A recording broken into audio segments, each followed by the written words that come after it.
దేవునికి స్తోత్రము. మీ అందరికీ కూడా హృదయపూర్వకమైన వందనాలు తెలియజేస్తున్నాను. చిన్న ప్రార్థన చేసుకొని వాక్య జ్ఞానంలోనికి మనం వెళదాం.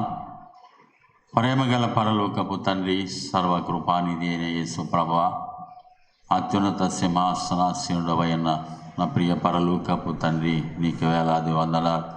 ఇప్పటి వరకు ప్రభువా, మీరు అధ్యక్షత వహించి పాటల ద్వారా, సాక్ష్యాల ద్వారా, ఆరాధన ద్వారా మీ ఘననామాన్ని మీరు మహిమపరుచుకున్నారు.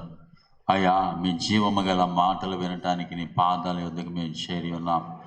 నీ మాట మమ్మల్ని బ్రతికించే ఎండిన ఎముకలను సహితము నాయన బ్రతికించగలిగేది నాయన నీ మాట ప్రభువా.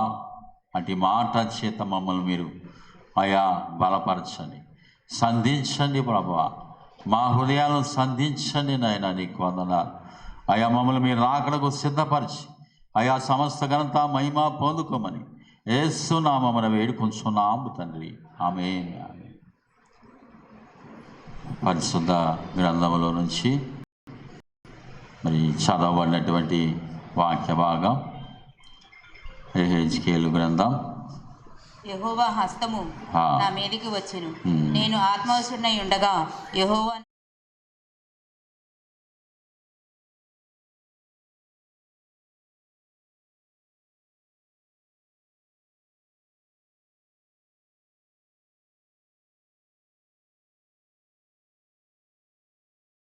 యెహెజ్కేలుకు దేవుడు దర్శనము ద్వారా మరి ఈ యొక్క దృశ్యాన్ని తెలియజేస్తున్నాడు.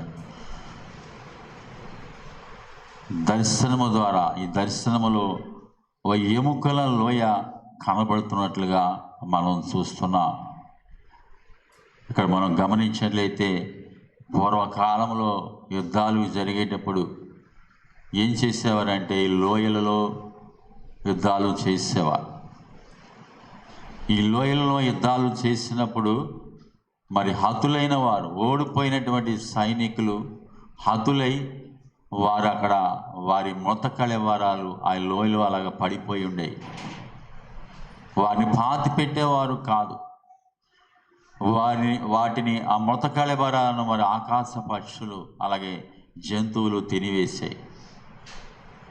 మరి అటువంటి లోయను దేవుడు ఇక్కడ యెహెజ్కేలుకు చూపెడుతున్నట్లుగా మనం చూస్తున్నాం. ఇది ఎవరి గురించి చెప్పబడినటువంటి మరి దర్శనం అంటే చూడండి. ఈ దర్శనంలో 11వ వచనం మనం చూస్తే 10వ వచనం చూడండి. ఆయన నాకు ఆజ్ఞాపించినట్లు నేను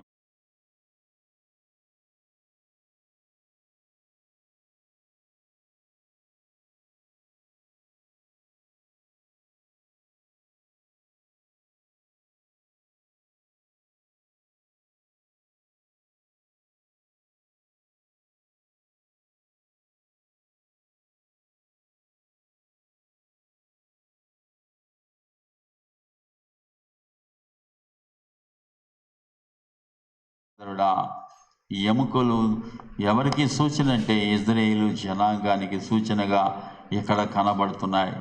సహోదరి సహోదరుడు, వారు ఏమనుకుంటున్నారంటే మన ఎముకలు ఎండిపోయాయి, మన ఆశ విఫలమాయను, మనము నాశనమైపోతిమి అని అనుకుంటున్నారు. ఇక మనకు ఆశలు లేవు. ప్రపంచమంతటా కూడా ఆ యూదా జాతి ఇజ్రాయేలు చెదరిపోయి ఉన్నారు. వారు ముమ్మారు చెరపట్టబడి ఉన్నారు. సహోదరి సహోదరుడా, మొట్టమొదటిగా వారు మరి ఆ యెరూషలేము మీద, ఆ యూదా రాజ్యము మీద 606వ సంవత్సరం క్రీస్తు పూర్వము, క్రీస్తుకు ముందు 606వ సంవత్సరమున నెబుకద్నెజరు దండెత్తి ఆ బబులోనుకు చెరపట్టుకొని వెళ్ళిపోయినట్లుగా చూస్తున్నా. చాలామందిని మరి చెరపట్టుకొని వెళ్ళిపోయాడు బబులోనుకు. ఆ తర్వాత మరలా రెండవసారి మరి నెబుకద్నెజరు, అదే నెబుకద్నెజరు క్రీస్తు పూర్వము 597వ సంవత్సరంలో మరి ఇంకొంతమందిని చెరపట్టుకుని వెళ్ళిపోయాడు. ఆ రెండవసారి చెరలో యెహెజ్కేలు కూడా ఉన్నాడు. యెహెజ్కేలు కూడా చెరపట్టబడిన వారిలో ఉన్నట్లుగా మనం చూస్తున్నాము. సహోదరి సహోదరుడా, వారు ఏమనుకుంటున్నారంటే ఎలాగైనా దేవుడు మరి తిరిగి ఆ యెరూషలేము పట్టణానికి, మన దేశానికి మనం నడిపిస్తాడు, మన దేశాన్ని బాగు చేస్తాడు, మన దేశం కట్టబడుతుంది, చెదరపోయిన మనల్ని కూడా సమకూరుస్తాడు అనుకుంటుండగా మొదటి చెర అయిపోయింది, రెండవ చెర అయిపోయింది, చివరికి మూడవ చెర. మనం 586వ సంవత్సరంలో, క్రీస్తు పూర్వం 586వ సంవత్సరంలో మరలా నెబుకద్నెజరు దండెత్తి ఈసారి ఏం చేశాడంటే ఆ యెరూషలేము మరి దేవాలయం అవన్నీ కూడా ఆ యెరూషలేము పట్టణాన్ని నేలమట్టం చేశాడు. అంతయు కూడా నాశనం చేయబడింది, అంతయు కూడా కాల్చివేశాడు నెబుకద్నెజరు.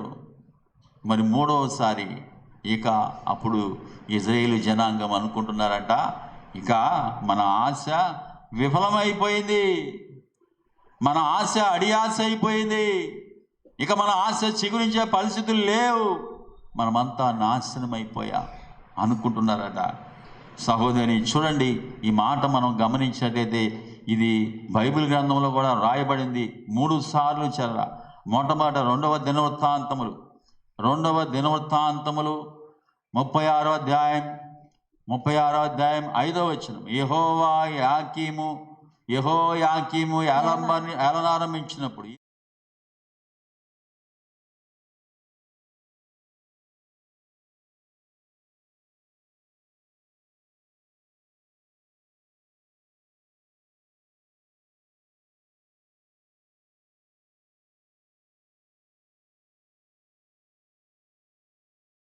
చూడండి 9వ వచనం.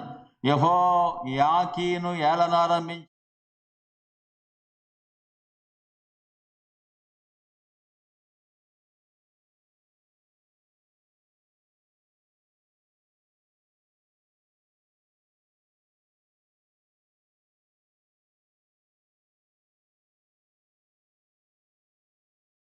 యాకీను మరలా దండెత్తాడు, మరలా చెర పట్టుకుని వెళ్ళాడు. మూడవదిగా చూడండి, ఇక్కడ మనం గమనించేట్లయితే సిద్కియా యాలంబ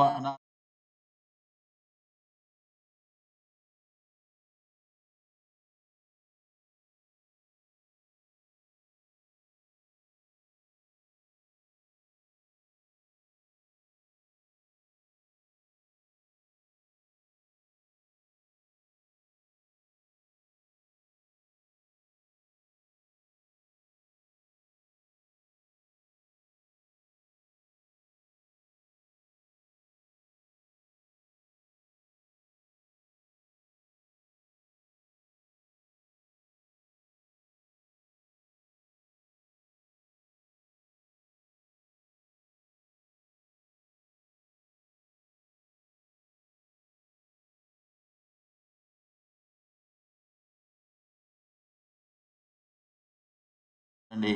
ఇక్కడ 19వ వచనం. అదియుగాక కల్దీలు దేవుని మందిరమును తగులబెట్టి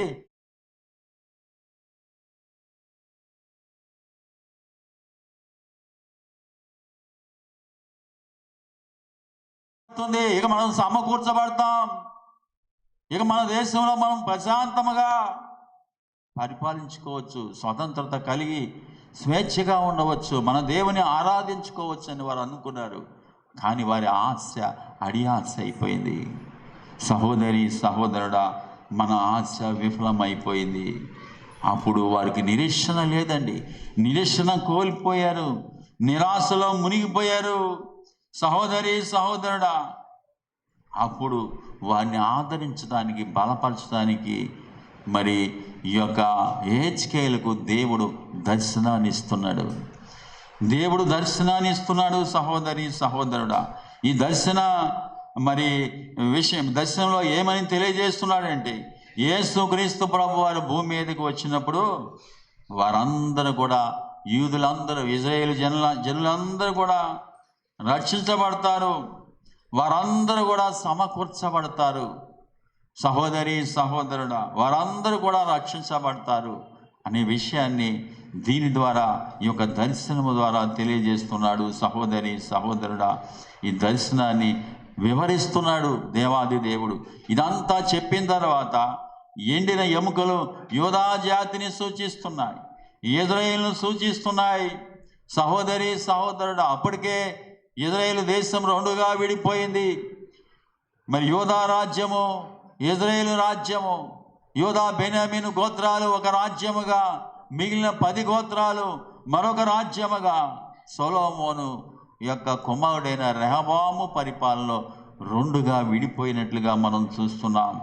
సహోదరి సహోదరుడా, మరి ఈ యొక్క లోయలో యుద్ధ భూమిలో పడి ఉన్నటువంటి ఈ మహా సైన్యమై నిలిచిన వారు ఎవరంటే వారు మరి ఇజ్రాయేలు జనాంగం అని మాట్లాడుతున్నాడు. ఎండిన ఎముకల వలె సహోదరి సహోదరుడా, అప్పుడు మరి ఈ యొక్క మరి యెహెజ్కేలును ఆ యొక్క లోయలోకి నడిపిస్తున్నాడు. ఇక్కడ మనం గమనించినట్లయితే ఆ లోయలోనికి నడిపిస్తున్నాడు. వారు ఆశ విఫలమైందని అనుకుంటున్నారంట, కానీ దేవునికి అసాధ్యమైనది ఏమీ లేదు. ఒకరోజు వస్తుందండి, దేవుని ఆజ్ఞ బయలుదేరి ప్రపంచం నలుమూలలా చల్లా చెదరైనటువంటి వారందరినీ కూడా సమకూర్చే రోజు. సహోదరి, ఆ రోజు వస్తుంది అని ఇక్కడ మరి దేవుడు మాట్లాడుతున్నాడు ఆ ప్రవచనము ద్వారా, దర్శనము ద్వారా. సహోదరి సహోదరుడా, ఇక్కడ మనం గమనించినట్లయితే ఇది మనకు కూడా మనం అన్వయించుకోవాలి. మరి చివరికి ఆ ఇజ్రాయేలు పరిస్థితి ఏమిటో మనం చివరిలో ధ్యానించుకుందాం. మొట్టమొదట కొన్ని వచనాలు మనకి ఇక్కడ కనబడుతున్నాయి. యెహోవా హస్తము నా మీదికి వచ్చెను.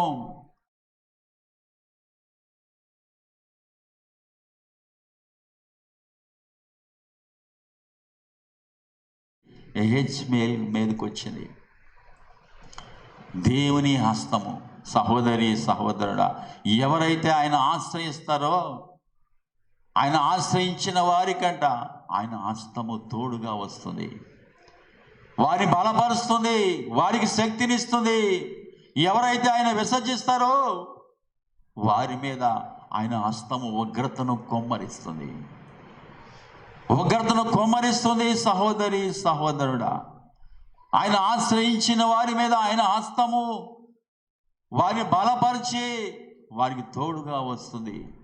సందర్భాలు ఎటువంటివైనప్పటికీ కూడా, పరిస్థితులు ఎటువంటివైనప్పటికీ కూడా యెహోవా దక్షిణాస్తము మహోన్నతమాయ, యెహోవా దక్షిణాస్తము సాహస కార్యములు చేయను.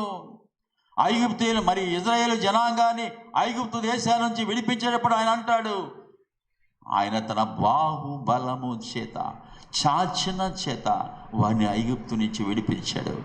సహోదరి సహోదరుడా, ఈ కుడి చేయి, ఆయన చేయి ఏమి సూచిస్తుందంటే ఆయన బలాన్ని సూచిస్తుంది, ఆయన సామర్థ్యాన్ని సూచిస్తుంది.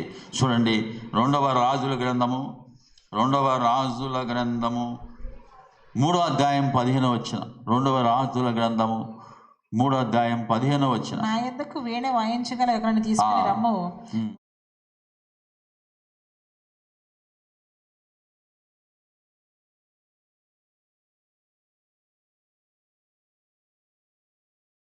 అతని బలపరిచినప్పుడు అతడు ఈ ప్రకటన చేశాడు. హస్తము అంటే ఫుట్ నోట్లో ఇక్కడ ఏముందో చూడండి, 2 నెంబర్ వేస్తుంది కింద, బలము. హస్తం అంటే ఆయన బలము, ఆయన సామర్థ్యాన్ని, ఆయన శక్తి సామర్థ్యాలను సూచిస్తుందండి. సహోదరి సహోదరుడా, ఆ హస్తము యెహెజ్కేలు మీదకు వచ్చింది. సహోదరి సహోదరుడా, నెహెమ్యా మీదకి వచ్చింది, అలాగే ఎజ్రా మీదకి వచ్చింది. నెహెమ్యా గ్రంథములో ఈ హస్తాన్ని గురించి దేవుని కరుణాహస్తం అని అంటాడు. ఎజ్రా కూడా దేవుని హస్తము మాకు తోడుగా ఉన్నదని అంటున్నాడు. సహోదరి సహోదరుడా, మన జీవితంలో దేవుడు ఏ కార్యము చేయాలన్నా, దేవుని బలము మన మీదకి రావాలంటే ఆయన హస్తము మన మీద ఉండాలండి. సహోదరి, ఆయన హస్తము మనకు తోడుగా ఉండాలి. ఆయన హస్తము మనకు తోడుగా ఉన్నప్పుడు ఏ కార్యమైనా చేయగలం. అటువంటి పరిస్థితి, ఎటువంటి ప్రతికూల పరిస్థితులైనా, అది ఎంత నిరాశగా ఉన్నప్పటికీ, మన ఆశలు అడియాశలు అయిపోయినప్పటికీ, మన ఆశలు విఫలమైనప్పటికీ కూడా, మన జీవితాలలో మన యొక్క పరిస్థితులు ఎండిన ఎముకల వలె ఉన్నప్పటికీ కూడా దేవుడు మరి మనం బలపరుస్తాడు, నడిపిస్తాడు. యెహోవా హస్తము అతని మీదకు వచ్చి కొన్ని సందర్భాల్లో అతని ఎత్తుకొని తీసుకొని వెళ్ళినట్లుగా మనం చూస్తున్నాం. చూడండి, మనం గమనించినట్లయితే యెహెజ్కేలు 1వ అధ్యాయం 3వ వచనం చూడండి. యెహెజ్కేలు 1వ అధ్యాయం 3వ వచనం.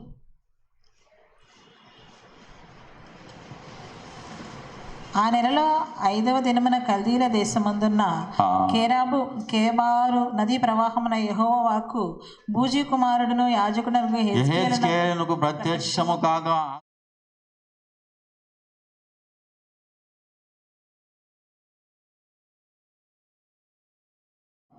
అనేక సందర్భాల్లో మనం చూస్తాం దేవుని హస్తము అతని మీదకి వచ్చినట్లుగా.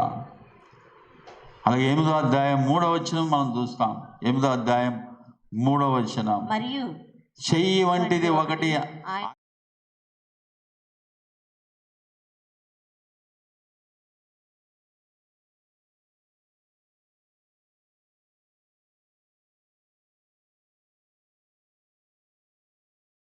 తీసుకొని వెళ్ళినట్లుగా మనం చూస్తున్నాము. సహోదరి సహోదరుడా, ఇక్కడ అలాగే మనం గమనించేట్లయితే ఆత్మ వశుడునై ఉండగా ఆత్మ నన్ను ఎత్తుకొని పోయినంటున్నాడు. ఆత్మ వశమండి సహోదరి సహోదరుడు.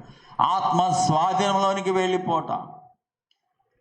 మరెవరి స్వాధీనము? లోకం యొక్క స్వాధీనము కాదు, మరెవరో డైరెక్షన్లో నడుచుకోవడం కాదు.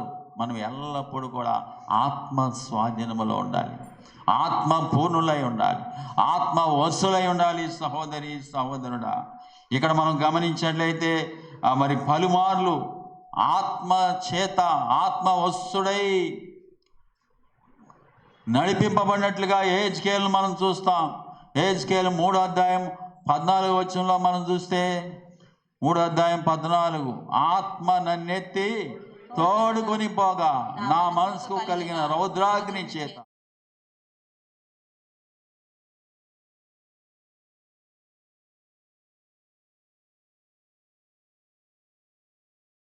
అన్నీ చూసి ఢీలా పడిపోయాడు.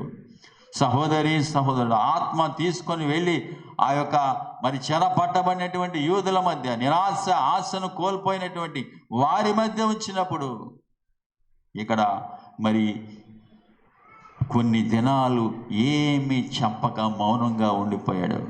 సహోదరి సహోదరుడా, పరిశుద్ధాత్మ చేత మనం నడిపించబడాలి. ఎందరూ దేవుని ఆత్మ చేత నడిపింపబడుదురో వారు దేవుని కుమారులై ఉంటారు. సహోదరి, ప్రతి విషయంలోనూ మనం దేవునికి అప్పగించుకుంటూ దేవుని సన్నిధిలో మోకరిస్తూ పరిశుద్ధాత్మ నడిపింపుతో మనం నడిపించబడాలి. సహోదరి, ఇక్కడ మనం గమనించినట్లయితే మరి యెహెజ్కేలు గ్రంథములో యెహెజ్కేలు మరి అనేక చోట్లకు మరి ఆత్మ చేత కొనుక్కోబడినట్లుగా మనం చూస్తున్నాం. ఒకసారి చెరపట్టబడిన యూదుల మధ్యలో ఇక్కడ మనకు కనపడుతుంది. రెండవదిగా మనం చూస్తే యెరూషలేముకు వెళ్ళాడు. మూడవదిగా ఆలయ ద్వారముల వద్ద.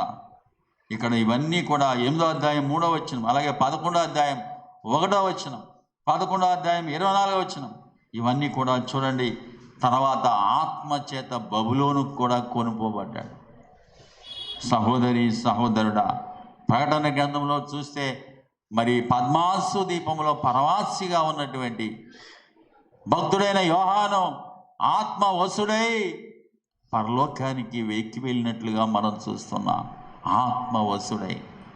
సహోదరి సహోదరుడా, ఆనాడు అపోస్తలులు శిష్యులు ప్రజలందరూ ప్రార్థన చేసినప్పుడు, వారు ఏకముగా కూడి ప్రార్థన చేసినప్పుడు భూమి కంపించి అదిరింది.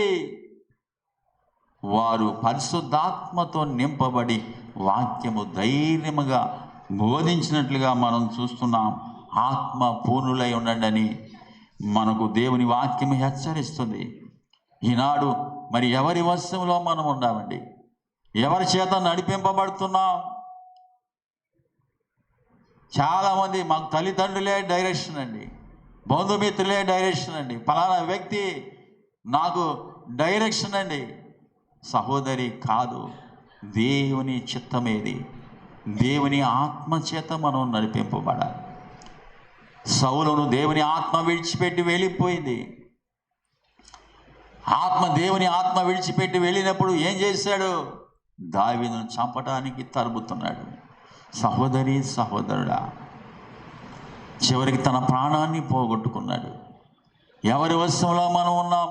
సహోదరి సహోదరుడా, ఏలియా ఎక్కడ నిలబడినప్పటికీ, రాజు సన్నిధిలో, రాజు సింహాసనం ఎదుట నిలబడినప్పటికీ, ఎవని సన్నిధిలో నేను నిలబడి ఉన్నానో ఆ జీవము గల యెహోవా తోడో మంచైనను వర్షమైనను పడదని నేను ప్రకటిస్తున్నాను అన్నాడు.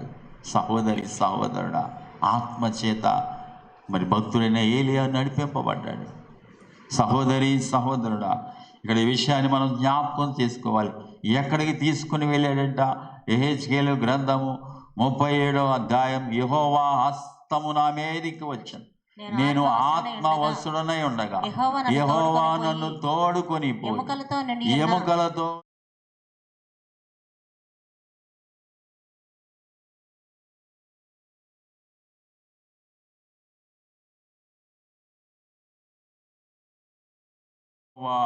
నన్ను తోడుకొని పోయి అనే విషయాన్ని ఇక్కడ మనం చూస్తున్నాము. ఈ లోయలో మరి ఎముకలు పడిపోయి ఉన్నాయి. సహోదరి సహోదరుడా, ఆ ఎముకలు పరిస్థితి ఏమిటంటే ఎండిపోయినాయి. వాటిలో ఏమాత్రమూ జీవము లేదు. ఒక మృతదేహాన్ని చూడండి, కొద్ది రోజులకు అది కుళ్ళిపోతుంది. తర్వాత మరి ఆ నరాలు ఇవన్నీ కూడా నిర్వీర్యం అయిపోతాయి, మట్టిలో కలిసిపోతాయి, చివరికి ఎముకలు మిగిలిపోతాయి. ఇక్కడ మరి మనం గమనించినట్లయితే అంటాడు కదా, మనం దీన్ని బట్టి మనం ఏమో అర్థం చేసుకో. 9వ వచనం చూడండి. అప్పుడు ఆయన నరపుత్రుడా, జీవాత్మ వచ్చినట్లు ప్రవచించి ఎట్లనము ప్రభు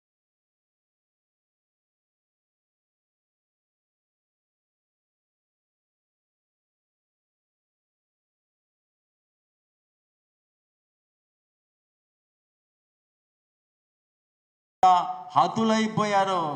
హతులై వారు పడి ఉన్నప్పుడు వారి యొక్క మరి మృత కళేబరాలు ఆకాశ పక్షులు, భూమోగాలు తినివేసినట్లుగా మనం చూస్తున్నాం.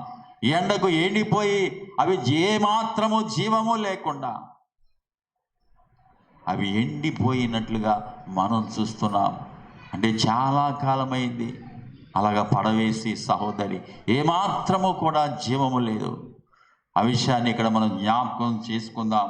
ఇక్కడ మనం గమనించినట్లయితే ఎముకల మధ్య మరి అటు ఇటు మరి యెహోవా ఆత్మ నడిపించున్నట్లుగా మనం చూస్తున్నాము. సహోదరి సహోదరుడా, జ్ఞాపకం చేసుకుందాం. మరి ఈ పరిస్థితి ఎందుకు వచ్చిందంటే దేవునికి అవిధేయులుగా ఉండటం వలన. ఎందుకు 3 సార్లు వారు మరి చెరపట్టబడ్డారంటే దేవుని మాట వినకపోయినందున, చెడు మార్గాల్లో నడుచుకున్నందున, దేవుని దృష్టికి చెడుతనముగా ప్రవర్తించినందున వారిని చెరబట్టుకొని తీసుకొని వెళ్ళిపోయారు. ఇప్పుడు వారి పరిస్థితి ఎలా ఉన్నదంటే ఈ ఎముకలు లాగానే వారు ఉన్నారు. సహోదరి సహోదరుడా, జీవము లేనటువంటి పరిస్థితిలో, చెదరిపోయిన పరిస్థితిలో వారు ఉన్నారు. సహోదరి సహోదరుడా, మనం ఇక్కడ జ్ఞాపకం చేసుకోవాలి. ఇక్కడ మనం గమనించినట్లయితే మన ఆత్మీయ స్థితి కూడా అలాగే ఉన్నది నేడు. ఈ ఎముకలు దేని సూచిస్తున్నాయంటే నిర్జీవ స్థితిని సూచిస్తున్నది.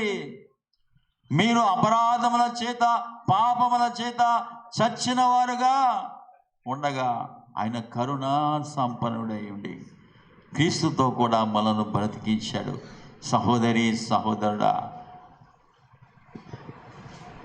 యేసుక్రీస్తు ప్రభువారు అంటున్నారు, అయ్యో వేషధారులైన శాస్త్రులారా, పరిసయ్యులారా, మీరు సున్నము కొట్టిన సమాధులను పోలి ఉన్నారు. వెలుపట వెలుపల శృంగారముగా అగపడిన గాని లోపల చచ్చిన వారి ఎముకలతోనూ సమస్త కల్మషంతోనూ నిండి ఉన్నవి. అలాగే మీరు వెలుపల మనుషులకు నీతిమంతులుగా అగపడుచున్నారు గాని లోపల వేషధారణతోనూ అక్రమంతోనూ నిండి ఉన్నారు. అవును, లోపల వేషధారణతో అక్రమంతో. సహోదరి సహోదరుడా, వారు యేసుక్రీస్తు ప్రభువాన్ని అంగీకరించలేదు. పెదవులతో ఆరాధించారు కానీ వారి హృదయము దేవునికి దూరముగా ఉన్నట్లుగా మనం చూస్తున్నాం. సహోదరి, మరియు ఈ పరిస్థితి ఎందుకు దాపురించింది ఇజ్రాయేల్ జనాంగానికి? చూడండి, ద్వితీయోపదేశ కాండము 28వ అధ్యాయం ద్వితీయోపదేశ కాండము 28వ అధ్యాయం 25 నుంచి 26 వచనాలు. యెహోవా నీ శత్రువుల ఎదుట నిన్ను ఓడించును. ఒక్క మార్గంన వారి ఎదుట బయలుదేరి నీవు 7 మార్గంలో వారి ఎదుట నుండి పారిపోయి భూరాజ్యములన్నిటిలోనికి అటు ఇటు చెదరగొట్టబడదువు. నీ కళేభరము సకలమైన ఆకాశ పక్షులకును భూజంతువులకును ఆహారమగును. వాటిని బెదిరించి వాడేవాడును ఉండడు. అవును, మీరు ఎప్పుడైతే 15వ వచనం, నేడు నీకు ఆజ్ఞాపించు ఆయన సమస్తమైన ఆజ్ఞలను కట్టలను నీవు అనుసరించి నడుచుకొనవలని నీ దేవుడైన యెహోవా సెలవిచ్చిన మాట వినని ఎడల ఈ శాపములన్నీ నీకు సంభవిస్తుంది.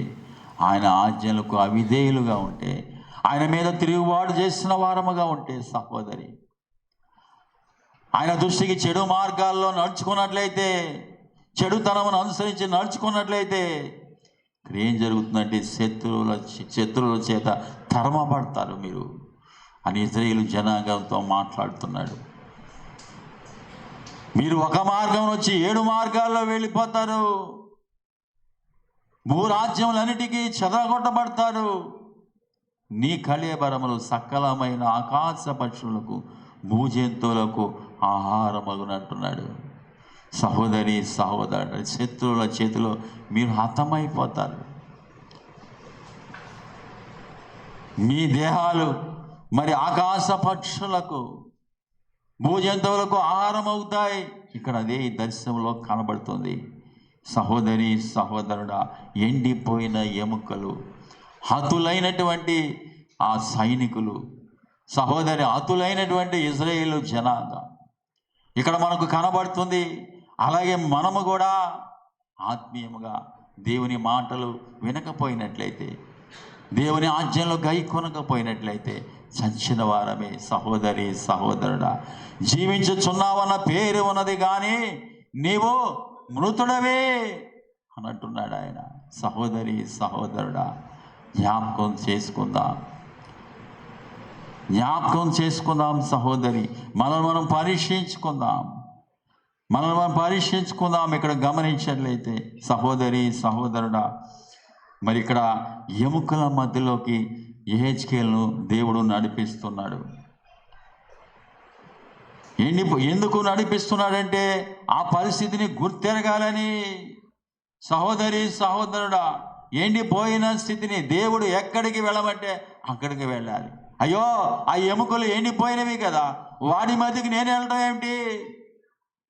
యెహెజ్కేలు యాజకుడుగా ఎండిన ఎముకలను ముడితే ఏమవుతుందంటే అపవిత్రుడైపోతాడు. సహోదరి సహోదరుడా, కానీ దేవుడు దర్శనములో ఆ ఎముకల మధ్యకు నడిపిస్తున్నాడు. ఎముకల మధ్యకు మరి అటు ఇటు నడిపిస్తూ వాటిని పరిశీలించమంటున్నాడు, వాటిని చూడమంటున్నాడు. వాడి పరిస్థితి ఏంటో నీవు చూడు, నేడు ఇశ్రాయేలు పరిస్థితి ఏంటో నువ్వు చూడు. అలాగే సంఘములో కూడా మరి దేవునికి అవిధేయులుగా ఉంటూ, దేవుని మీద తిరుగుబాటు చేస్తూ, దేవునికి విరోధంగా మాట్లాడుతూ, ఆత్మీయంగా చనిపోయిన స్థితిలో, అపరాధముల చేత పాపముల చేత చచ్చిన స్థితిలో ఎంతమంది ఉన్నారో ఆ పరిస్థితిని మనం గమనించాలి. సహోదరి, మనం చూడాలి. దేవుడు మనందరికీ కూడా బాధ్యత ఇచ్చాడు. ఆనాడు యెహెజ్కేలును ఎలాగో నడిపిస్తున్నాడో ఆ లోయలో మనలను కూడా దేవుడు పరిశీలించమంటున్నాడు. దేవుడు వెళ్ళమన్న చోటికి మనం వెళ్ళాలండి. వారి కొరకు ప్రార్థించాలండి. వీరు ఎంతకాలం చెప్పినా వీరి హృదయం మారదు, వీరి జీవితం మారదు. ఎన్నిసార్లు చెప్పమంటావు ప్రభువా? ఎన్నిసార్లు ఎంతకాలం ప్రార్థన చేయమంటావు? సహోదరి సహోదరుడా, అలాగే మనం ప్రశ్నించకూడదు. ఆయన వెళ్ళమన్న చోటికి మనం వెళ్ళాలి. ఎక్కడ ఉండమంటే అక్కడ ఉండాలి. ఏ పని చేయమంటే ఆ పని చేయాలి. ఇక్కడ యెహెజ్కేలు అదే చేస్తున్నాడు. యెహెజ్కేలు గ్రంథం మనం గమనించాలి. అవి కేవలము ఎముకలు అనేకములు ఆ లోయలో కనబడను. అవి కేవలము ఎండిపోయినవి. ఆయన నరపుత్రుడా, ఎండిపోయిన ఎముకలు బ్రతకగలవా? ఎండిన ఎముకలండి. కొంచెమన్నా మాంసం ఉంటే ఏదైనా చేయవచ్చు. సహోదరి, ఇక్కడ ఏమీ లేదు. సహోదరి, నరాలు లేవు. ఏమీ లేదు, ఎండిన ఎముకలు, అవి కేవలం ఎండిపోయినవి. ఆయన నరపుత్రుడా, ఎండిపోయిన ఈ ఎముకలు బ్రతకగలవా అని నన్ను అడుగగా, యెహెజ్కేలును దేవుడు అడుగుతున్నాడు, ఈ ఎండిపోయిన ఎముకలు బ్రతకగలవా? ఎందుకు అడుగుతున్నాడంటే పరీక్షిస్తున్నాడు. యెహెజ్కేలును పరీక్షిస్తున్నాడు. సహోదరి సహోదరుడా, మానవ కోణంలో మనం చూసినట్లయితే ఎముకలు బ్రతకగలటం అసాధ్యం. కానీ దేవుని కోణంలో దైవికంగా మనం చూసినట్లయితే ఆయనకు అసాధ్యమేది ఏమీ లేదు. సహోదరి సహోదరుడా, ఆయన లేని వాటిని ఉన్నట్టుగా పిలవగలిగినటువంటి దేవుడు, శూన్యములో సృష్టిని పిలిచిన దేవుడు, మృతులను సజీవులుగా లేపగలిగిన దేవుడు ఆయన. సహోదరి సహోదరుడా, ఇక్కడ యెహెజ్కేలు ఏమంటున్నాడంటే, దేవా మరి ఎలాగ బ్రతుకుతాయి ఇవి, ఈ ఎముకలు కదా. సహోదరి సహోదరుడా, ఒకటేమంటున్నాడు, నీకే తెలుసు ప్రభువా, నీకే తెలుసు, నువ్వేం చేయబోతున్నావో నీకు తెలుసు, నువ్వేం చేయాలనుకుంటున్నావో అవన్నీ చేయటానికి నీవు సమర్థుడు. ఈ ఎముకలను నీవు బ్రతికించగలవు. నీవు అనుకుంటే నీవు బ్రతికించగలవు. దేవుని సామర్థ్యాన్ని, శక్తిని యెహెజ్కేలు ప్రశ్నించలేదు, అతని సమాధానంలో ప్రశ్నించలేదు. ఏమంటున్నాడు? అందుక ఇక్కడ ప్రభువా యెహోవా అది నీకే తెలియనని నేనంటిని. సహోదరి సహోదరుడా, అది నీకే తెలియను. చాలాసార్లు మనం మరి నిరాశలోనికి వెళ్ళిపోతాం. ఇదిగో ఇలాగ ఆర్థికంగా చితికిపోయాను, ఇదిగో ఈ పరిస్థితిలో ఉన్న నా కుటుంబం అన్ని విషయాల్లో చితికిపోయింది, నా ఆశ విఫలమైంది, మేము నాశనమైపోతేమి అని ఇజ్రాయేల్ లాగా అనుకుంటున్నావేమో. సహోదరి సహోదరుడా, మన సొంత జ్ఞానంతో వాటి వైపు చూడవద్దు, వెలి చూపును బట్టి చూడవద్దు. సహోదరి సహోదరుడా, విశ్వాసముతో దేవునికి అప్పగిద్దాం. నీకే తెలుసు ప్రభువా అని దేవునికి అప్పగిస్తున్నాడు, నమ్ముతున్నాడు. సహోదరి సహోదరుడా, నీవు ఏదైనా చేయగలవు అని దేవునికి అప్పగిస్తున్నాడు. ఇక్కడ మనం గమనించినట్లయితే అని నన్ను అడగగా, ప్రభువా యెహోవా అది నీకే తెలియనని నేనంటిని. అందుకు ఆయన ప్రవచనం ఎత్తి, ఎండిపోయిన ఎముకలతో ఎట్లనము, ఎండిపోయిన ఎముకలారా యెహోవా మాట ఆలకించుడి. ఈ ఎముకలకు ప్రభు అయిన యెహోవా సెలవిచ్చినదేమనగా, మీరు బ్రతుకున్నట్లు నేను మీలోనికి జీవాత్మను రప్పించుచున్నాను. సహోదరి సహోదరుడా, ఇక్కడ నీవు ప్రవచనమెత్తి ఎండిపోయిన ఎముకలతో ఇట్లా ఆజ్ఞాపిస్తున్నాడు. ప్రవచనమెత్తి నీవు ప్రకటించు. ఏమి ప్రకటించమంటున్నాడు? వాగ్దానాలు. ఎండిపోయిన ఎముకలారా యెహోవా మాట ఆలకించుడి. ఈ ఎముకలకు ప్రభు అయిన యెహోవా సెలవిచ్చినదేమనగా, ఆత్మీయముగా ఇంకా అనేక మంది ఎండిన స్థితిలో ఉన్నారు, అపరాధముల చేత పాపముల చేత చచ్చిపోయిన స్థితిలో ఉన్నారు. సహోదరి సహోదరుడా, యెహెజ్కేలుతో దేవుడు మాట్లాడుతున్నాడు. నీవు మరి దేవుడు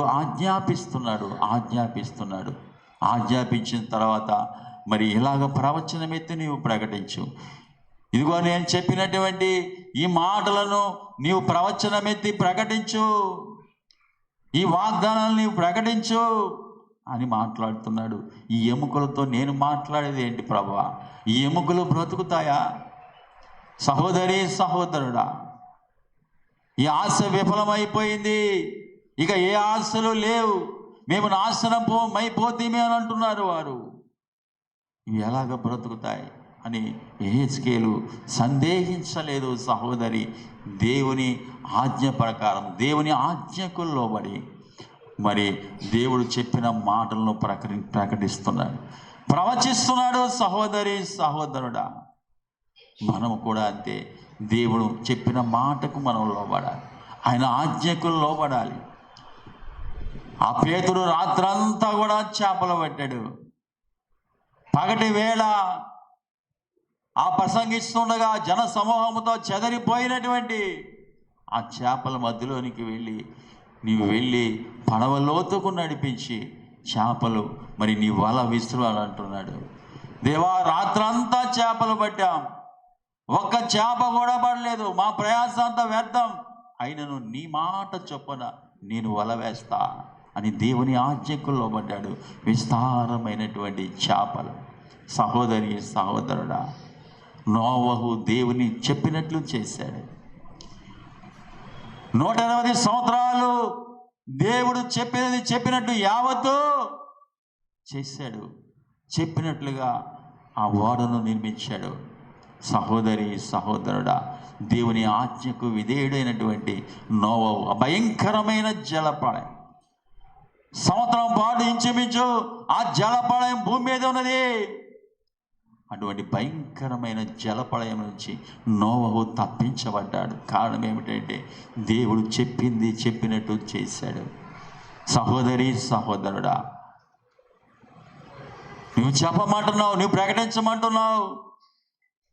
ఎలాగూ సాధ్యము ప్రభువా? ఇది ఎలాగూ సాధ్యం? ఇది సాధ్యమయ్యే పరిస్థితులు లేవు నాయనా అని అనలేదు. సహోదరి సహోదరుడా, భక్తులందరూ కూడా దేవుని మాటలకు లోబడినప్పుడు గొప్ప కార్యాలు చూశారు. అలాగే దేవుని ఆజ్ఞకు మనం లోబడాలి, దేవుని మాట ప్రకటించాలి. దేవుని మాట జీవము కలిగినటువంటి మాట అండి. దేవుని మాట అది జీవము కలిగినటువంటి మాట. సహోదరి సహోదరుడా, జీవము కలిగిన మాట. అంత్యకాలాభిషేకం సకల జనుల కోసం, అంత్యకాలాభిషేకం సకల జనుల కోసం, కోతకాల దినమొలివి తండ్రిని ఆత్మతో నింపుమా. అంత్యకాలాభిషేకం సకల జనుల కోసం, కోతకాల దినమొలివి తండ్రిని ఆత్మతో నింపుమా. మండే అగ్నిలో దేవా, అన్య భాషలతో అభిషేకించు, ఎగ్జే గాలల్లే నన్ను తాకుమా, జీవనదిలాగా ప్రవహించుమా. మండే అగ్నిలో దేవా, అన్య భాషలతో అభిషేకించు, ఎగ్జే గాలల్లే నన్ను తాకుమా, జీవనదిలాగా ప్రవహించుమా. ఎముకల లోయలలో గొప్ప సైన్యమునే చూడగా, నీ అధికారం దయచేయుమా, జీవమారమ్మని ప్రవచించెదా. ఎముకల లోయలలో గొప్ప సైన్యమునే చూడగా, నీ అధికారం దయచేయుమా, జీవమారమ్మని ప్రవచించెదా. స్టైల్ మారింది. ఆ పాట పాడండి.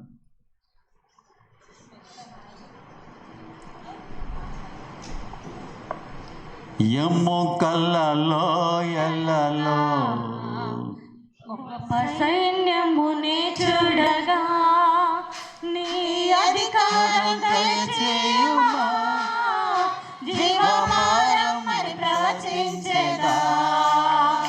ఎముకల లోయలలో గొప్ప సైన్యమునే చూడగా, నీ అధికారం దయచేయుమా, జీవమారమ్మని ప్రవచించెదా. మండే అగ్నిలో దేవా,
ప్రవహించుమా. హల్లెలూయా, హల్లెలూయా, హల్లెలూయా. ఇక్కడ మనం గమనించినట్లయితే ఎండిపోయిన ఎముకలతో ఇట్లనము, ఎండిపోయిన యెహోవా మాట ఆలకించుడి. ఈ ఎముకలకు ప్రభు అయిన యెహోవా సెలవిచ్చినదేమనగా, మీరు బ్రతుకున్నట్లు మీలోనికి జీవాత్మను రప్పించుచున్నాను. చర్మము కప్పి మీకు నరములనిచ్చి మీ మీద మాంసము పొదిగి చర్మము మీద కప్పెదను.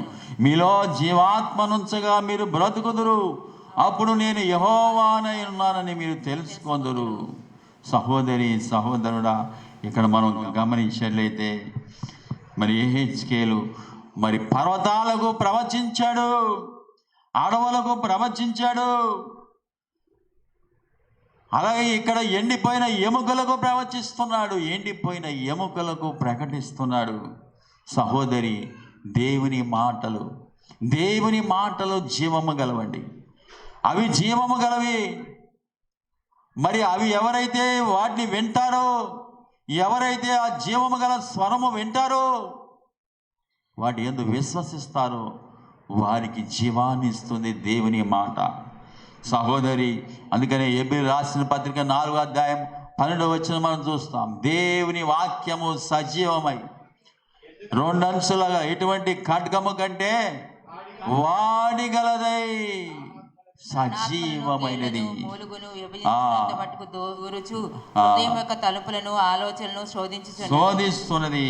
అలాగే 1 పేతురు 1వ అధ్యాయం 23వ వచనంలో చూడండి, దేవుని వాక్కు జీవము కలిగినది. సహోదరి, క్షయబీజముడు కాక శాశ్వతమగు జీవము గల దేవుని వాక్య మూలముగా అక్షయబీజమును పుట్టింపబడిన వారు కనుక నిష్కపటమైన సహోదర ప్రేమ కలుగునట్లు మీరు సత్యవాక్యమునకు, అవును, మీరు క్షయబీజము నుండి కాక శాశ్వత జీవము గల దేవుని వాక్య మూలముగా అక్షయ బీజము నుండి పుట్టింపబడిన వారు గనుక నిష్కపటమైన, చూడండి, అక్షయ బీజము దేవుని వాక్యము, అది జీవము గల దేవుని వాక్యము.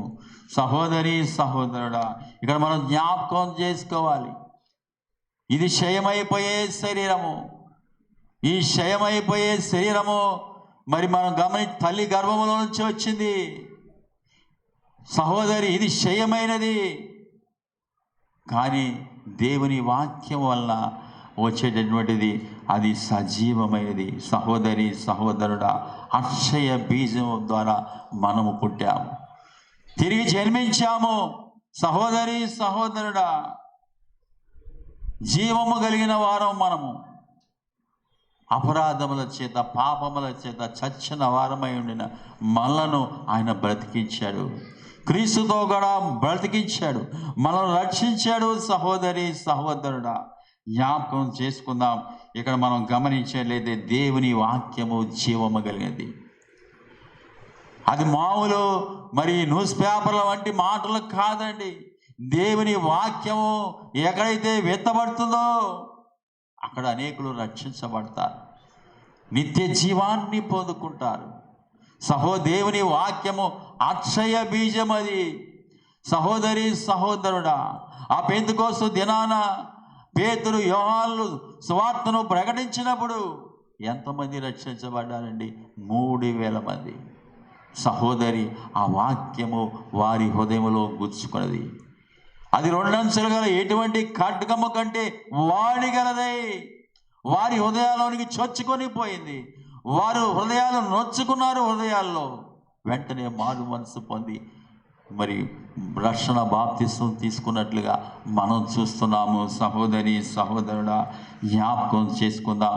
ఇక్కడ మనం గమనించినట్లయితే మరి దేవుడు ఆజ్ఞాపించాడు. మరి ఆ ఆజ్ఞ తర్వాత 4-5 మొట్టమొదట వచనం మనం చూస్తే ఆజ్ఞ కనబడుతుంది. ఆ తర్వాత 4వ వచనంలో ఆజ్ఞ దేవుడిచ్చాడు. 5-6 వచనాలలో వాగ్దానము. సహోదరి సహోదరుడా, ప్రవచనమెత్తి ఈ వాగ్దానాలు ప్రకటించు. ప్రవచనమెత్తి ఈ వాగ్దానాలను ప్రకటించు. యెహెజ్కేలు ఆ వాగ్దానాన్ని నమ్మాడు. దేవుని ఆజ్ఞకు విధేయుడై ప్రకటించాడు. సహోదరి సహోదరుడా, మన ప్రతికూల పరిస్థితులను మనం చూడకూడదు. ఎండిపోయిన మన జీవితాలను సహోదరి మనం బాహ్య పరిస్థితుల వైపు మనం చూడకూడదు. వెళ్ళి చూపును బట్టి మనం నడుచుకోనకూడదు.